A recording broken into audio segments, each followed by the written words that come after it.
খতম হবে আজকে। বুখারীতে যে ৭,434 কয়েকটা রেওয়ায়েত আছে, ৭,275টা রেওয়ায়েত। কেউ বলেন যে কি ৭,434টা, এক এক কিতাবে এক এক লিখছেন। কারণটা হচ্ছে কি ওই গন্তির কারণে, কেউ দুটো একবার বলছেন, কেউ আলাদা আলাদা বলছেন। তার সাথে বলছেন 4,000, কেউ বলছেন ২৬০০, তাই না? তারা বিভিন্ন করে বুখারী রাহমাতুল্লাহ একটা জিনিসকে একটা হাদিস দিয়ে অনেকগুলো মশলা বের করেছে, যার কারণে বারবার আনতে হয়েছে।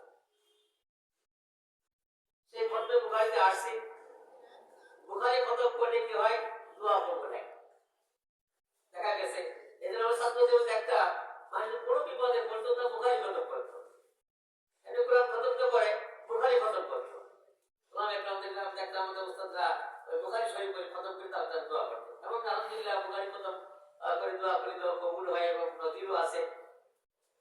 সেদিকে লক্ষ্য করে এবং বিরাটের নিয়ামত, যেহেতু খতম বুখারীর পরে দোয়া কবুল হয়, এই জন্য ছাত্রীরাও এটা আহামের গুরুত্ব সহকারে এটা করে থাকেন। বিভিন্ন বিষয় করে বই মাদ্রাসাগুলোতে, পৃথিবীর একমাত্র বই মাদ্রাসা যে মাদ্রাসায় বুখারী খতম হয়, হাদিস গ্রন্থ খতম করা হয়, আর পৃথিবীর কোন মাদ্রাসায় খতম করা হয় না।